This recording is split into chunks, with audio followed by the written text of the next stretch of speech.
Ce week-end, c'est l'UFC 323, dernier pay-per-view chez l'UFC pour cette année 2025. On a eu des gros pay-per-view, on fera plus tard dans le mois une tier list de tous les pay-per-view qu'on a eu cette année.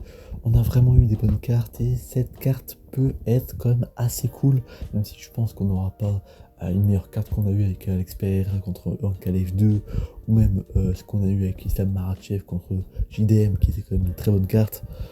Mais je pense qu'on peut avoir avec l'UFC 323 une très bonne carte et notamment un très bon co et main event.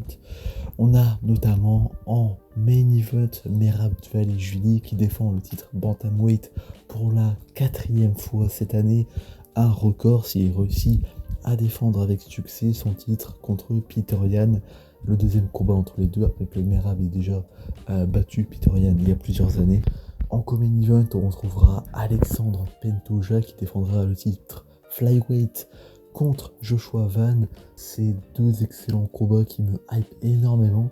Vous allez voir qu'il y a d'autres combats sur la carte qui me hype pas mal. Avant de pronostiquer les combats qui m'intéressent, n'hésitez pas à vous abonner, à liker, à partager, vous faites ce que vous voulez, mais ça me ferait plaisir. Commençons avec le combat qui nous intéresse, notamment nous les Français. C'est évidemment le combat de Fares-Ziam qui revient pour affronter Nassim Sadikov. C'est un gros combat chez les lightweight, on sait que c'est une catégorie qui est très serrée, beaucoup de noms. Et là Sadikov, il a combattu dans les Dynamite Contender Series, il avait gagné par KO, un impressionnant KO. Il affronte Fares-Ziam. On peut imaginer que le gagnant va combattre par la suite pour un top 15, même si on dit ça. On avait dit ça pour Matt Frevola. Au final, Fares-Ziam l'avait mis un gros KO et au final, c'était toujours pas ça. Donc, qu'est-ce qu'il va falloir pour rentrer dans le top 15 des lightweight? Je ne sais pas. Mais à mon avis, une grosse victoire contre Sadikov, ça serait quand même impressionnant. Sadikov qui est en 11-1, une seule défaite. C'était un petit moment, hein. Maintenant il enchaîne les KO. Donc, ça serait intéressant de voir Fares-Ziam l'emporter par KO, même si je pense que l'emporter tout court serait déjà très très bien pour Fares-Ziam, parce que son adversaire c'est quand même très très solide. Je vais pronostiquer une victoire de Fares-Ziam 60-40 par décision. Je préfère que le combat aille à la décision, parce qu'à mon avis, tout ce qui sera en dessous de la décision, ça avantagera plus Sadikov. Qui dans ses derniers combats a eu une habitude, c'est de détruire ses adversaires et de les mettre KO. Donc je préfère que Fares-Ziam l'emporte à la décision. S'il arrive à gagner les 3 rounds, ça montrera qu'il a le niveau et que sur la durée il peut s'imposer, qu'il a le cardio, etc. Ça pourrait prouver beaucoup de choses et peut-être, on l'espère, le faire passer enfin dans le top 15 des lightweight. Passons au combat de la main card qui pour le coup est une très bonne main card. On va retrouver en opener Jan Blachowicz, je dois découvrir son nom, je suis désolé, mais bon, tout le monde sait que c'est un nom qui est un peu compliqué à dire, contre Bogdan Guskov. Combat donc chez les light heavyweight. On a d'un côté Jan Blachowicz qui est un ancien champion light heavyweight et Bogdan Guskov qui est un peu le futur, on va dire, un des nouveaux gros noms de la catégorie des light heavyweight, qui a vraiment besoin de nouveaux noms pour se renouveler, parce que bon, c'est vrai qu'en ce moment les light heavyweight hors du top 5 ça commence à être compliqué, mais bon, on commence à voir l'arrivée de plusieurs noms et Guskov en fait partie. C'est le combat qui pourrait nous permettre vraiment de justement se faire un nom dans cette KT. Pourquoi pas ensuite rentrer dans le top 5 avec un gros combat, par exemple avec un Jamal Hill qui est vraiment prenable, surtout au vu de ses dernières performances. Donc Guskov, il est très bon, il a beaucoup de KO, c'est solide. Le truc c'est que il lui manque évidemment de l'expérience que Jan Blachowicz a, parce que déjà il a été champion et surtout il a 42 ans. Ce qui est en soi une qualité et un défaut, parce que tu as certes l'expérience mais tu as aussi la vieillesse qui évidemment va jouer un facteur, parce que 42 ans c'est quand même hyper vieux. Je crois que c'est un des plus vieux combattants du UFC actuellement. 42 ans ça fait beaucoup. C'est certainement l'un de ses derniers combats, voire peut-être son dernier. Je vais partir sur une victoire de Jan Blachowicz, qui a l'expérience, qui pour moi a eu des meilleures performances, qui a affronté du coup le haut niveau. On rappelle qu'il a accueilli un certain Alex Pereira, qui pour moi, il a fait un combat serré. Et je fais partie de ceux qui disent que je pense, pour moi, il a gagné le combat. Après voilà, c'était vraiment serré. Mais en tout cas, je pense que c'est un combat qui va être très cool pour ouvrir cette main card. On risque d'avoir du beau spectacle. Pourquoi pas Si c'est Guskov qui gagne, je pense que ça ira plus au KO. Je pense que là, on ira sur une bonne décision. Je pense que Djambashovic va bien le dominer. Je pense qu'il va remporter les 3 rounds 19. Et donc, je vois les 60-40 parce que bon, c'est quand même serré. Hein. Guskov, il est quand même très solide, il est très jeune. Donc, voilà, il a moins d'expérience, mais voilà, il est peut-être plus rapide, etc. Donc, ça peut être serré, mais je pense que Jan Blachowicz va l'emporter par décision et pourquoi pas prendre sa retraite juste après. Peyton Talbot, c'est un peu le nouveau gros prospect de l'UFC. Bon, ça fait quelques combats qu'il est considéré comme le prospect. On rappelle qu'il avait battu Yanis Khemouri, notre ami franco-algérien qui s'était pris un KO en 20 secondes, tout comme ça. Je crois que c'était un Brésilien qui était un peu lutteur. Il l'a emmené au sol et Peyton Talbot s'est fait détruire au sol. Il a perdu le combat, tout le monde a dit c'est fini. Il a refait un combat, il a gagné, et là on l'envoie contre Henry Cerudo.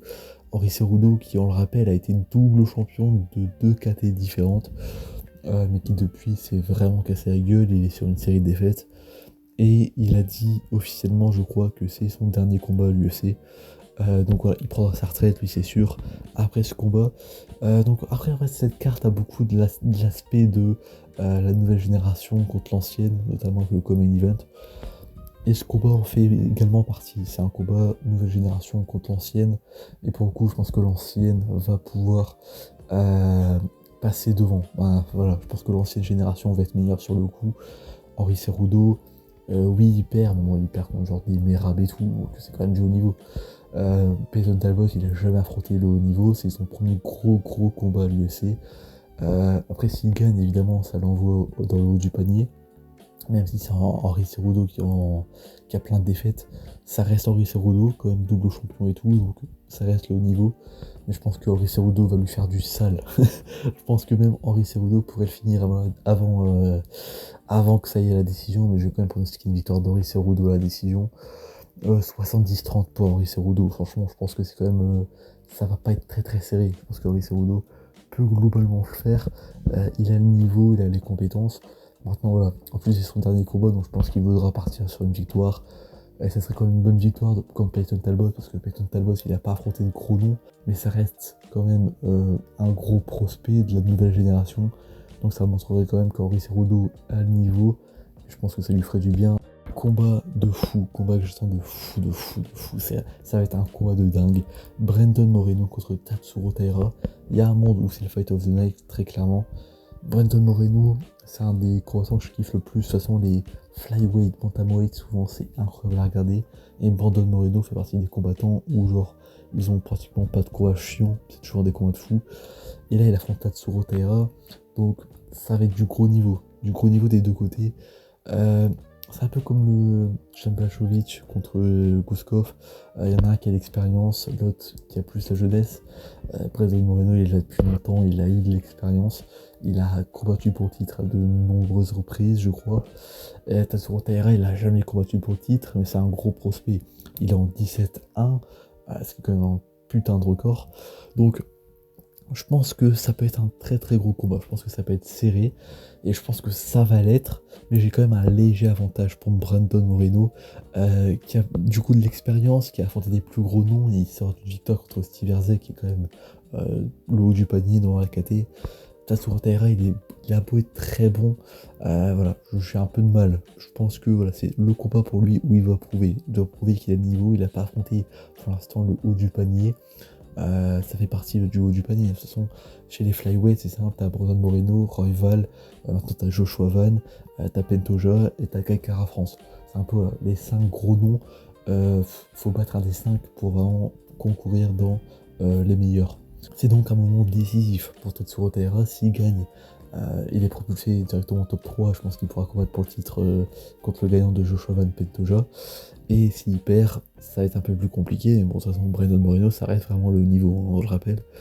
Je veux le dire 20 fois s'il faut, mais Brandon Moreno, de toute façon, je l'aime bien. Donc, franchement, je suis obligé de dire Brandon Moreno. Moreno, certainement décision. Très bon combat. De toute façon, je pense qu'il y aura beaucoup de décisions sur la carte. Quelques KO et tout, mais je vois plus beaucoup de décisions. Notamment le Common Event, parce que c'est une petite catégorie de poids. Plus la catégorie de poids elle est basse, il y a de KO souvent. Donc Je pense que ça ira à la décision, mais ça sera un excellent combat, certainement le Fight of the Night, même si ça peut jouer évidemment avec le co-main event. Ce co-main event justement, parlons-en. Alexandre Pantoja défend encore une fois son titre flyweight contre Joshua Van, qui est considéré comme vraiment le futur de cette KT. Le flyweight évidemment c'est une bonne KT, mais on retrouve quand même souvent les mêmes noms. Brandon Moreno, Royval, Pantoja, souvent c'est les mêmes noms, et là on a quand même du 109 avec Joshua Van qui est monté très très rapidement à l'UFC, et peut-être trop vite. Pour moi ça va être un excellent combat, ça va certainement être le Fight of the Night. En fait on peut avoir 3 gros combats, les 3 derniers combats ça peut être les Fight of the Night, très clairement ça va être très serré, ça va être un très très gros combat, et à mon avis ça va pas suffire pour battre Pantoja. Pantoja, il est beaucoup trop solide. On l'a déjà prouvé. Il a détruit Kai Kara France, qui était quand même considéré comme une menace. Il l'a détruit, il l'a anéanti. Pantoja, il est quand même tellement fort qu'on a ramené Kaya Sakura, qui venait du Rising au Japon, je crois, pour l'affronter. Premier combat, on l'envoie contre Pantoja. On se dit normalement ça passe, on a un nouveau champion. Pantoja l'a soumis. Pantoja, il a quelques défaites, je crois qu'il a que 2 défaites à l'UFC qui datent un peu. Là il est champion, il est à là, je sais pas combien tient de défense de titre. Le mec il l'enchaîne, c'est une machine. Et à mon avis, il va finir par battre Joshua Van, je vais dire par soumission, 3ème round. Il aime bien les étranglements arrière, donc pourquoi pas un étranglement arrière pour battre Joshua Van, qui est déjà pas habitué à faire 5 rounds. Son dernier combat contre Royval, c'est 3 rounds vraiment banger, évidemment, c'est l'un des meilleurs combats de l'année. Mais voilà, faut voir. Royval, il est certes très bon, mais Pantoja, c'est quand même un niveau au-dessus, il l'a prouvé, c'est pour ça que c'est champion. Ça aurait pu être le main event, j'aurais vraiment pas gueulé si c'était le main event. C'est un énorme combat. Joshua Van peut battre Pantoja, ce qui serait déjà ce qui serait énorme, parce qu'il a que 23 ans, je crois. Donc ça serait vraiment un choc, ça serait énorme. Donc à voir s'il arrive à le faire, mais pour moi, Pantoja va conserver son titre et va soumettre Joshua Van au 3ème round. Et enfin, le main event, Merab Dvalishvili, pour la première fois de l'histoire de l'UFC, va défendre son titre pour la 4ème fois, cette fois-ci contre Peter Yan dans une revanche. Le premier combat avait été gagné par Merab, Peter Yan a largement mérité une revanche.